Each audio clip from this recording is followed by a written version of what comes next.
2021 경남신문 신춘문예 시 당선작 냄비의 귀 장이소. 뜨거운 냄비의 귀를 잡다가 내 귀를 잡았다. 순간이 순간에 닿는다. 귀 하나 떨어진 양은 냄비를 안고 골목을 지난다. 335 얼룩이를 가리킨다. 얼룩이는 번쩍번쩍 얼룩덜룩하다. 고흐는 왼쪽 귀를 자르고 오른쪽으로 들었을까? 어떻게 오른쪽을 들었을까? 당신은 떨어진 귀를 버리지 못한 사람, 뚜껑을 마저 잃고 배가 된 사람. 이마는 당신이 키우던 물고기, 떨어진 귀는 물고기의 어디쯤일까? 귀를 기울인다. 귀는 기울기, 물고기가 지느러미를 자른다. 어디나 그런 귀 하나쯤 있다. 절반이 절반에 매달려 가운데를 안고 돌면 떨어진 한쪽을 위해 두 배속 태엽을 감는다. 꼬리에 풀리는 물무늬, 아가미로 쏟아지는 물살, 삼킨 것들이 중심을 세운다. 멱을 잡고 중심을 도는 것은 붙잡지 못한 것들이 많다는 것. 바퀴 안을 떠받는다. 쓸모를 잡는 동안 바닥에는 차고오르는 온도가 있었다. 끌어넘치던 냄비, 뒤집어 보여주지 못한 뚜껑을 버리면 더 가까워서 가볍다. 기억을 잃고 바닥을 태우던 사람이 있었다. 붕대를 푼다. 고흐가 별이 빛나는 밤하늘에 은빛 물고기를 그린다. 지느러미가 키를 잡는다. 풍등이다. 잡지 못한 것들이 손잡이를 흔든다. 떨어진 귀가 어떻게 자신을 부르는지를.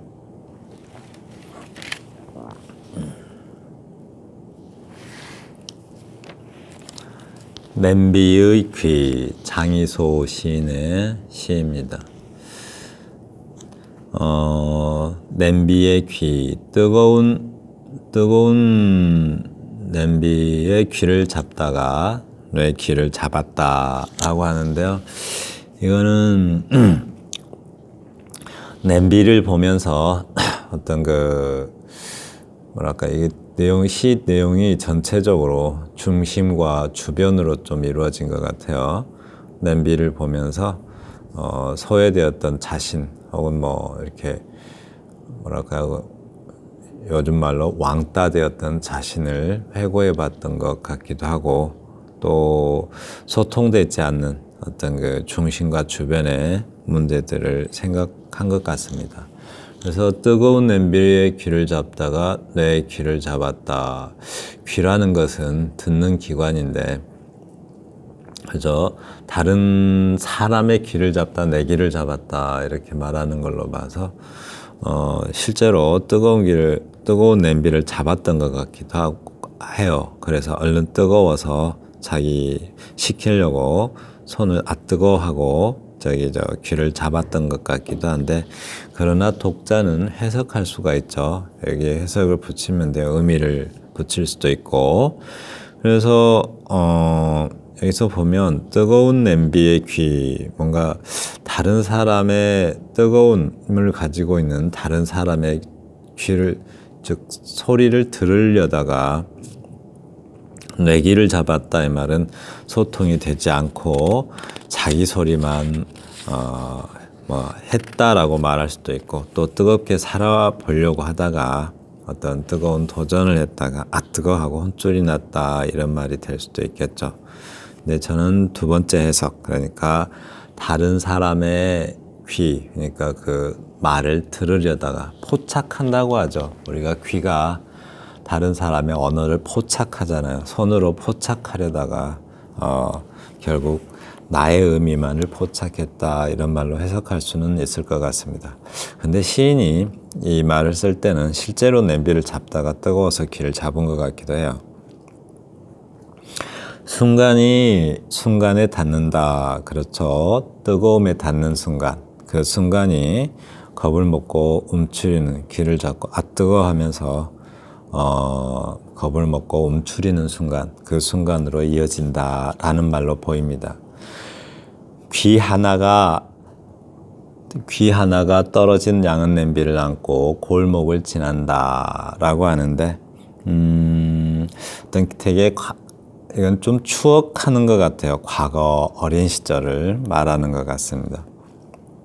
그러니까 가난한 사람의 살림의 모습이죠. 귀 하나 떨어진 그 냄비를 안고 골목을 지나니까 335 얼룩이를 가리킨다. 335 가 이렇게 여기 쉼표로 처리했죠. 여기 쉼표로 처리한 것은 주격 조사를 뺀 걸로 봐야 될 것 같아요.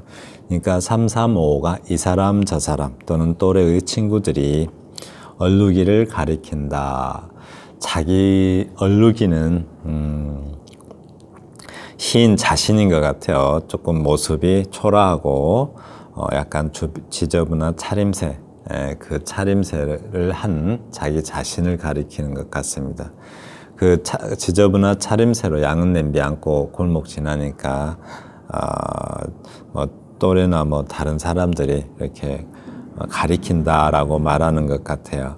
그래서 얼룩이는 번쩍번쩍 얼룩덜룩하다. 번쩍번쩍 얼룩덜룩하다 이 말은 긍정적인 말이라기보다는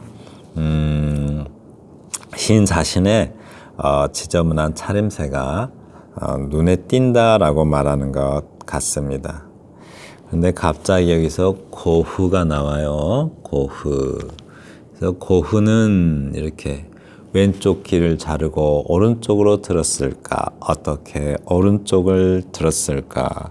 시인의 상상력이 참 좋습니다. 이게 고흐가 귀를 자른 그림이 세 점이 있는데요. 하나는 미국에 있고 미국 리버 갤러리인가에 있고요. 그 다음에 또 하나는 어디 모르겠고 네덜란드에 있을 거예요. 그 다음에 또 하나가 런던의 코돌트 미술관이라고 있습니다. 그 미술관에 귀 잘린 그림이 있어요. 세 점을 그렸나 봐요. 자기 귀를 자르고 얼굴에다 붕대를 칭칭 감고서는 자기 모습을 그려요. 그래서 고흐의 자화상이기도 합니다. 제가 코돌트 미술관에서 이 귀 그림을 관람을 한 적이 있는데, 코돌트 미술관에는 르누아르인가? 르누아르 작품이나 세잔 이런 뭐랄까요, 초기 인상파 화가들의 작품들이 참 많아요. 근데 사람들이 유난히 모여 있는 곳은 꼭 고흐의 그림이 있습니다. 사람들이 유난히 머뭇거리고 이렇게 모여서 놀라는 그런 위치는 꼭 고흐의 그림이 있습니다. 그 코돌트 미술관에 얼마 안 떨어진 내셔널 갤러리도 있는데요. 거기 내셔널 갤러리에는 해바라기 또 밀밭인가 하는 작품도 있고 거기도 마찬가지로 사람들이 고흐의 그림 앞에 가면 유난히 머뭇거리고 모여 있는 그런 모습을 볼 수가 있어요. 근데 고흐는 왼쪽 귀를 실제로 잘라버렸죠. 고객과 싸우다가. 그래서 그러니까 세상에서 가장 외롭게 살다 간 사람이라고 혹시 우리나라 가수의 노래에도 있는데, 세상에서 가장 나보다 더 외롭게 살다 간 고흐란 사나이도 있는데 라는 표현이 있죠. 그렇게 외롭게 살다 갔어요. 소통도 안 되고, 그죠? 고객과 갈등이 있었지만 소통도 안 되죠. 굉장히 고집스럽고. 그래서 한쪽 귀를 잘라버렸어요. 한쪽 귀를 잘라버렸으면, 물론 귀 자른다고 해서 소리가 안 들리는 건 아니지만 시인의 상상은 소리가 안 들린다라고 할 수도 있죠. 그래서 균형 감각, 그러니까 왼쪽 귀를 잘라버렸으니까 왼쪽 소리를 못 듣는 거죠. 물론 이걸 이념적으로 좌파의 소리 이렇게 말할 수도 있지만 꼭 그런 것 같진 않아요. 균형 감각을 말하는 것 같아요. 균형 감각 있게 듣지는 못했을 것이다 라고 말하는 것 같습니다. 어떻게 오른쪽을 들었을까? 그러니까 사람이 편향되어서 아마도 듣지 못했을 것이다. 소통이 안 됐을 것이다 라고 말하는 것 같습니다. 당신은 떨어진 귀를 버리지 못한 사람, 뚜껑을 마저 잃고 배가 된 사람이라고 하는데요. 그러니까 그 떨어진 귀를 버리지 못한 사람, 이미 어떤 한쪽으로 귀라는 것은 이미 치우쳐서 버리려고 잘랐는데 그거를 아직 버리지 못하고 있는 사람이라고 해요. 뚜껑을 마저 잃고 배가 된 사람이라고 하는데 냄비에서 막 끓으면 우리가 그 뚜껑을 열었다 닫았다 해서 그 정도, 끓는 정도를 조절하는 장치가 뚜껑이죠. 그래서 그 열고 닫는 어떤 장치를 잃어버려서 배가 된 사람이라고요. 몸뚱이만 있고 들을 줄 모르는 사람인 거죠. 들을 줄 모르는 사람. 그래서 뭐랄까요, 균형 감각도 없고 들을 수 없다는 것은 균형 감각이 없다는 뜻하고도 상통을 합니다. 이마는 당신이 키우던 물고기라고 하는데요. 이마에는 사람이 살아온 삶이 그대로 드러나는 위치입니다. 이마에 사람의 인상이 다 들어있잖아요. 그래서 그 이마는 당신이 키우던 물고기라고 하는데, 이 물고기는 불교에서 굉장히 상징적이죠. 좀 깨어있는 정도, 깨어있음을 나타내죠. 눈을 절대 감지 않고 있기 때문에. 그래서 당신이 얼마나 균형 감각 있고 얼마나 편향되어 있는지를 나타내는 그런 물고기다라고 해요. 얼마나 깨어 있는가를 볼 수 있는 그런 물고기다. 떨어진 귀는 물고기요, 어디쯤일까? 귀가 떨어졌으니까 듣지 못하고 깨닫지 못하는 것, 그것은 물고기, 즉 이마의 어디쯤에 있을까라고 말하는 것 같습니다. 귀를 기울인다. 귀는 기울기. 귀를 기울인다, 이 말은 귀를 잘 기울이면 되는데, 여기서 기울인다는 편향되어 있는 어떤 편향되고 소통이 되지 않는 그런 말을 의미하는 것처럼 보여요. 왜냐하면 뒤에 귀는 기울기라고 해요. 기울여서 중심이 잡지 않는, 우리가 귀를 기울인다는 것은 잘 듣는다 이런 뜻으로 우리는 보통 아는데, 여기서 시인은 기울인다가 기울어진다, 즉 중심을 이루지 못하고 기울어진다 라는 말로 보여요. 왜냐하면 뒤에 물고기가 지느러미를 잃는다라고 하잖아요. 지느러미는 물고기의 균형을 잡아주고 그리고 방향을 잡아주는 건데, 그 지느러미를 잃는다라고 말해요. 어디나 그런 귀 하나쯤은 있다라고 말합니다. 절반이 절반에 매달려 가운데를 안고 돌면 떨어진 한쪽을 위해 두 배속 태엽을 감는다라고 하는데요. 절반이 절반에 매달려 있다. 그렇죠. 남녀로 볼 수도 있을 것 같은데 그런 것 같지는 않죠. 아무래도 절반이 절반에 이렇게. 그러니까 우리는 한쪽, 오른쪽과 왼쪽 이렇게 볼 수도 있고, 또 우리는 생각이 다른, 그죠? 생각이 다른 절반들이 가운데, 중심이죠. 가운데 중심 또는 균형, 그것을 안고 돌면 떨어진 한쪽을 위해 두 배속 태엽을 감는다. 빠르게 돌면 좀 어느 정도 균형이 잡힌다라는 말로도 볼 수 있을 것 같은데, 저는 좀 이게 움츠러든다라는 말로 보여요. 근데 좀 어떤 빠르게 돌면 중심이 좀 유지될 수도 있다라는 말로도 보입니다. 근데 좀 움츠러든 것 아닐까요? 좀 뭔가 한쪽이 부족하면 뭔가 사람은 좀 움츠러들게 되고 균형도 잃게 되고 그렇죠. 꼬리에 풀리는 물무늬라고 하는데 이거는 시인이 사람의 이마를 보면서 관찰하지 않았을까 싶어요. 꼬리는 물고기가 헤엄치고 지나가면 꼬리 부분에서 물살이 일죠. 물살이 있는데 거기에 풀려서 보여지는 물무늬라고 해요. 그런데 이마에서 이마를 물고기라고 본다면 주름이죠, 주름. 그러니까 물고기는 살아온 삶이라면 삶이 지나가고 생긴 물무늬, 그게 이마에 다 나타나 있다라고 보입니다. 아가미로 쏟아지는 물살 삼킨 것들은 중심을 세운다. 수많은 삶의 과정을 다 차지한 존재들이 그 중심이 된다라는 말로 보입니다. 멱을 잡고 중심을 도는 것은 붙잡지 못한 것들이 많다는 것 하고 말하는데요. 멱을 잡는다. 멱은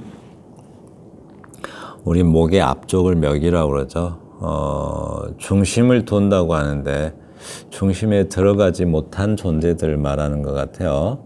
붙잡지 못한 것들이 많다는 것 이렇게 말하는데 중심을 잡고 중심에 들어서지 못하면 자기의 삶을 위협하게 되죠. 그래서 멱을 잡고 중심을 둔다라고 말하는 것 같습니다. 그거는 붙잡지 못한 것들이 많다 이런 말은 그래서 중심에서 소외된 존재들이 많다라는 말로 보입니다. 네. 그런데 이제 뭔가 깨닫고 있어요. 바퀴 안을 떠받는다라고 이렇게. 네. 안은 중심이 있는 쪽이죠. 안. 바퀴 안을 떠받는다. 중심이 존재할 수 있는 것은 그렇죠. 중심이 존재할 수 있는 것은 주변이 있기 때문이고 안이 마찬가지로 안이 존재하는 것은 바깥이 있기 때문이겠죠. 네, 뭔가 이렇게 깨닫는 듯한 느낌이 들어요. 쓸모를 잡는 동안 바닥에는 차고 오르는 온도가 있었다. 이 부분 정말 표현이 멋지다라고 저는 개인적으로 생각했습니다. 쓸모를 잡는 동안 바닥에는 차고 오르는 온도가 있었다. 표현 정말 멋진 것 같아요. 냄비가 식재료가 냄비 안에 들어가 있으면 냄비는 끓죠. 그 끓는 동안 그 식재료는 먹을 만한 음식으로 되어가죠. 음식이 되어가죠. 네, 그러니까 쓸모를 잡는 동안이라고 말하는 게 식재료가 음식이 되어가는 동안이라고 말하는 것 같습니다. 그동안은 뭐 하고 있어요? 그 바닥에는 가장 밑바닥에는 보글보글 끓어서 차고 오르는 온도가 있었다. 가장 밑바닥에는 온도가 있었다. 온도가 올라가면서 어떤 식재료는 음식이 되어가죠. 그것을 사람에 표현하고 있는 것 같습니다. 그죠? 우리가 뭔가 쓸모가 있는 존재가 되어가는 동안 그 아래에 온도가 차고 오르는 온도가 있었다는 거죠. 네. 끓어 넘치던 냄비 뒤집어 보여주지 못한 뚜껑을 버리면 더 가까워서 가볍다. 뚜껑은 여기서 끓어 넘치던 냄비 뒤집어 보여주지 못한 뚜껑, 냄비 안에서 끓어 넘치는 어떤 감정을 의미하는 것 같아요. 그런 감정을 다 보여주지 못한 뚜껑을 그냥 버리면 열어서 굳이 보여줄 필요 없이 그냥 뚜껑 자체를 버리면 네, 아주 더 가까워서 가볍다라고 해요. 그런 감정들을 내려놓으면 마음이 가볍겠죠. 기억을 잃고 바닥을 태우던 사람이 있었다. 이 기억이 별로 좋지 않은 기억일 것 같아요. 뭐랄까요. 기억을 잃고 바닥을 태우는 사람이라고 하는데, 바닥을 뜨겁게 하면 냄비 안에서 어떤 일이 벌어지죠? 뭔가, 먹을 만한 식재료가 음식으로 바뀌어가죠. 그런 의미로 봤을 때 바닥을 태우는 사람이라고 하면은, 다시 쓸모를 잡아가는 사람, 그런 의미로 읽어집니다. 붕대를 푼다라고 하는데 이게 다시 고우로 돌아갔네요. 붕대를 푼다. 고우가 붕대를 감싸 매고 있는데 붕대를 푼다 그래요. 고우는 물론 붕대를 언제쯤 풀었겠죠. 귀가 다 귀에 상처가 아물고 나서 붕대를 풀었겠죠. 고우가 붕대를 감고 있으면 귀 잘린 그 그림을 보면 붕대를 칭칭 감고 있어요. 붕대를 감고 있으면 잘 안 들리겠죠. 잘 안 들리는데 또 잘 안 들리면 균형이 잘 안 잡혀요. 그래서 붕대를 푼다라고 해요. 그 잘 안 들리시는 분들, 그러니까 우리가 농아라고 불러야 되나요? 저 호칭 잘못하면 실례되죠. 그 잘 안 들리시는 분들은 이 균형 감각이 없습니다. 균형 감각이 없어서 물건을 든다든가 잡는다든가 이런 게 굉장히 서툴러요. 그래서 듣지 못하면 균형 감각이 없습니다. 그래서 잘 들어야 돼요. 그래서 붕대를 푼다 이 말은 이제 잘 들을 것이다 라는 뜻으로 읽어집니다. 고흐가 별이 빛나는 밤에 밤하늘에 은빛 물고기를 그린다. 지느러미가 키를 잡는다 라고 하는데 별이 빛나는 밤에 라는 그림이 있습니다. 아마 인터넷에서 찾아보시면 볼 수 있는데요. 근데 별을 그리는데 밤하늘에 반짝반짝하는 그런 별을 그렸다기보다는 마치 초등학생이 어설픈 그림을 그린 것처럼 아주 별 하나하나가 주먹만 하고 뭉툭뭉툭해요. 근데 그 별에 또 꼬리까지 달려 있어요. 그래서 그 모습을 보고서 이렇게 표현하는 것 같습니다. 고우가 별이 빛나는 밤하늘에 은빛 물고기를 그린다. 반짝반짝 생명을 불어넣어준다 라고 말합니다. 지느러미가 키를 잡는다. 방향을 잡아가는 거죠. 아까는 지느러미가 잘려 있었는데 여기 이제 고우가 그리는 그림에는 지느러미가 제 역할을 하는 거예요. 다시 붕대를 풀고 듣는 사람, 붕대를 풀고 귀도 안 자르고 붕대를 풀고 들으면 그죠? 균형 감각이 생긴다라고 말하는 것 같습니다. 그리고 풍등이다. 풍등 아시죠? 혹시 그 초롱, 등농 이런 거 아시죠? 초롱은 초를 바구니 안에 넣어가지고 이렇게 바깥에 들고 다니는 그런 어떤 등을 초롱이라고 그러죠. 그 안에 등을 넣으면 석유 등을 넣으면 그것이 등농이 됩니다. 요즘 초롱, 등농 본 사람 별로 흔치는 않을 것 같아요. 여기 사극 드라마에서 많이 볼 수가 있죠. 근데 그 등을 바람에 날려서 하늘에 보내는 그것을 풍등이라고 그러죠. 소망을 빌 때, 소원을 빌 때, 마치 그 불의 힘에 의해서 공기가 가벼워져서 밤하늘로 이렇게 등을 띄워요. 하늘에 날아가게끔.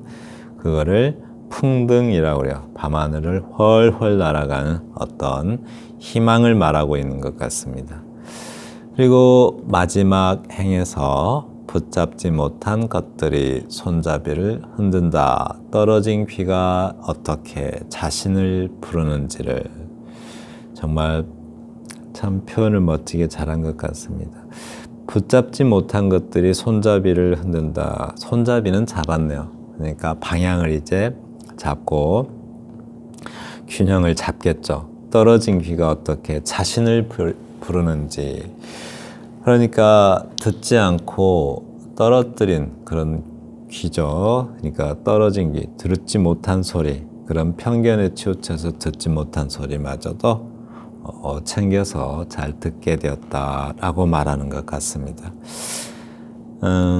시는 저는 개인적으로 시가 뭐냐라고 물어보면 시에 대해서 다 시를 정말 잘 아는 분들은 시가 뭐냐라고 물어보면 모르겠다고 대답하죠. 근데 그분들은 모르겠다고 대답한 이유가 뭘까요? 한마디로 설명이 잘 안 되기 때문에 그러겠죠. 그런데 저는 시에 대해서 그렇게 잘 모르지만 개인적으로는 이렇게 생각해요. 시는 언어로 그림을 그리는 일이다라고 생각해요. 언어로 그리는 그림이다. 그래서 그림을 보는 능력은 어떤 시쓰기에 큰 도움이 될 것 같습니다. 특히 우리가 유명한 화가들이 있죠. 밀레, 르누아르, 마네, 모네, 고흐, 고갱, 피카소. 마네하고 모네는 같은 시대 같은 같이 활동했던 사람이죠. 이름도 비슷한데 고와 고갱이 또 묶어지죠. 또 피카소. 특히 저는 그 마그리트 그림을 현대시에서는 마그리트 그림을 추천합니다. 아주 특이한 관점에서 세상을 바라보며 시를 썼던 사람이죠. 네, 지금까지 냄비의 귀 장이소 시인의 시에 대해서 그 감상을 공유해 보았습니다. 감사합니다.